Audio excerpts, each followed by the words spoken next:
नमस्कार फ्रेंड्स, स्वागत आहे तुमच्या स्वादिष्ट रेसिपीज किचनमध्ये। आज मी बनवणार आहे अगदी रवाळ आणि दाणेदार हलवा, जो की तोंडात टाकताच विरघळेल। जर तुम्ही अशा पद्धतीचा बेसनचा हलवा कधी बनवला नसेल तर एकदा नक्की ट्राय करून बघा, खूप मस्त होतो। चला तर मग सुरुवात करूया व्हिडिओला। आणि हो, व्हिडिओला सुरुवात करण्याआधी जर तुम्ही आपल्या चॅनलवरती नवीन असाल तर चॅनलला सबस्क्राइब करा, व्हिडिओ आवडला तर व्हिडिओला लाईक करा। आता इथे मी मेजरिंगसाठी 1 कप घेतलेला आहे, तुम्ही वाटल्यास वाटीही घेऊ शकता। इथे मी पाऊण कप बेसन घेतलेलं आहे चाळलेलं, आणि पाव कप आपल्याला यामध्ये रवा टाकून घ्यायचा आहे। म्हणजे 3 भाग बेसनाचे घ्यायचे आहेत आणि 1 भाग आपल्याला रव्याचा घ्यायचे। तुम्ही हा शिरा किंवा हलवा फक्त बेसनापासूनही बनवू शकता, परंतु रवा टाकल्यामुळे हलव्याला मस्त असं रवाळ टेक्स्चर येतं, त्यामुळे नक्की टाकून बघा। आता ही साईडला ठेवून देऊया आणि गॅसवरती एका पातेल्यामध्ये अर्धा कप साखर टाकून घ्यायची आणि त्यामध्येच आपल्याला 1 कप पाणी टाकून घ्यायचे। इथे तुम्ही 1.5 कप पाणीही वापरू शकता जर तुम्हाला शिरा थोडासा पातळसर हवा असेल तर। मग आता इथेच वाटून घेतलेली थोडीशी विलायची टाकून घेते आणि ऑरेंज कलरचा फूड कलर टाकून घेते। फूड कलर टाकणे हे अगदी ऑप्शनल आहे, तुम्हाला टाकायचा असेल तर टाका किंवा नाही टाकला तरी चालतो।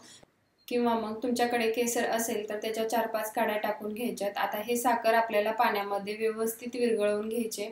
या पाण्याला आपल्याला उकळवून नाही घ्यायचं, फक्त यामध्ये साखर आपल्याला विरघळवून घ्यायची आहे। इथे साखर पाण्यामध्ये बऱ्यापैकी विरघळली गेलेली आहे। आता यावरती झाकण ठेवून बाजूला ठेवून देऊया, जेणेकरून पाणी गरम राहील हलव्यामध्ये टाकण्यासाठी। आता इथे एका पॅन मध्ये मी 1 चमचा तूप टाकून घेते। 1 कप बेसनासाठी मी इथे पाव कप तूप घेतलेला आहे, त्यामधील आपल्याला 1 चमचा तूप इथे पॅन मध्ये टाकून घ्यायचे आणि त्यामध्ये कट केलेले ड्रायफ्रुट्स परतून घ्यायचे। ड्रायफ्रुट्स तुम्ही तुमच्या आवडीनुसार घेऊ शकता। आता हे आपल्याला तुपामध्ये व्यवस्थित परतून घ्यायचे। अशा पद्धतीने तुपामध्ये फ्राय करून घेतल्यामुळे ड्रायफ्रुट्स एकतर मस्त चवीला लागतात आणि सोबतच क्रंचीही होतात। आता इथे व्यवस्थित परतून झालेले होते, मी एका भांड्यामध्ये म्हणजे प्लेटमध्ये काढून घेते याला, आणि त्याच पॅनमध्ये किंवा कढईमध्ये जे आपण बेसन आणि रवा काढून ठेवलेला होता तो टाकून घ्यायचे आणि मध्यम गॅसवरती आपल्याला हे 4-5 मिनिटं चांगलं परतून घ्यायचे।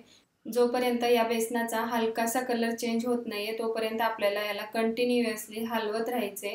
आता इथे तुम्ही बघू शकता बेसनचा कलर थोडाफार चेंज झालेला आहे। आता इथेच आपल्याला जे आपण पाव कप तूप मोजून काढून ठेवलेलं होतं ते तूप यामध्ये टाकून घ्यायचे आणि 2 चमचे तूप मी उरवणार आहे, हे तूप आपल्याला शेवटी वापरायचे। आता हे व्यवस्थित पिठामध्ये मिक्स करून घ्यायचे। सुरुवातीला पीठ थोडंसं घट्टसर वाटेल, परंतु जसजसे हे पीठ भाजलं जाईल तसतसं हे पातळ होतं, म्हणजे पीठ हलकं होतं। आता इथे तुम्ही जेवढं जास्त मंद आचेवरती पीठ भाजाल तेवढाच टेस्टी मस्त असा चविष्ट हलवा तयार होतो। मंद आचेवरती याला कंटिन्युअसली हलवत आपल्याला व्यवस्थित भाजून घ्यायचे, जोपर्यंत चांगला मस्त सोनेरी कलर येत नाही तोपर्यंत। आता इथे बेसन आणि रवा चांगला सोनेरी रंगावरती परतून झालेला आहे आणि बेसनाचा आणि तुपाचा वासही घरभर असा पसरलेला आहे। आता इथेच आपल्याला आणखीन थोडंसं रवाळ टेक्स्चर पाहिजे, यासाठी मी इथे 3 टेबलस्पून दूध टाकणार आहे। दूध हे एकदाच नाही टाकायचं, 2-3 वेळेस थोडं थोडं करून दूध यामध्ये ओतायचे, जेणेकरून पीठ चांगलं फसफसतं आणि मग रवाळ टेक्स्चर येतं। आता इथे मी दूध सगळंच ओतून घेतलेलं आहे आणि 1 मिनिट याला चांगलं परतून घ्यायचे।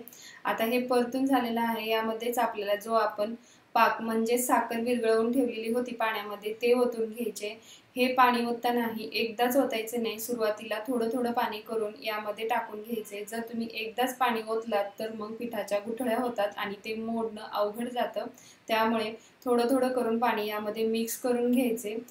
हे राहिलेलं पाणी मी या हलव्यामध्ये ओतून घेते आणि व्यवस्थित मिक्स करून घ्यायचे। इथं जर तुम्हाला पाण्याचं प्रमाण आणखीन थोडंसं म्हणजेच शिरा जर तुम्हाला चांगला रसरशीत हवा असेल तर आणखीन अर्धा कप पाणी तुम्ही यामध्ये वाढवू शकता। आता इथेच आपल्याला बारीक वाटून घेतलेली विलायची टाकून घ्यायची आणि जे आपण ड्रायफ्रुट्स फ्राय करून ठेवलेले होते ते टाकून घ्यायचे आणि हे सगळं व्यवस्थित मिक्स करून घ्यायचे 2-3 मिनिटं। मग तयार आहे आपला मस्त बेसनाचा हलवा आणि तुम्ही बघू शकता इथे बेसनाच्या हलव्याचं टेक्स्चर किती मस्त आलेलं आहे। हा हलवा जास्त वेळ न घेता फक्त 15 मिनिटांमध्ये तयार होतो। आता इथे जे आपण तूप उरवून ठेवलेलं होतं ते टाकून घेते, जर तुम्हाला टाकायचं असेल तर टाका किंवा नाही टाकलं तरी चालते। तर मग तयार आहे आपली बेसन हलव्याची रेसिपी। कशी वाटली तुम्हाला नक्की सांगा कमेंट करून। व्हिडिओ आवडला तर व्हिडिओला लाईक करायला विसरू नका। चॅनलवरती नवीन असाल तर चॅनलला सबस्क्राईबही नक्की करा आणि सोबतच बेल आयकॉनवरती क्लिक करा, शेअर करा। आणखीन भेटू अशाच नवीन रेसिपी सोबत। धन्यवाद।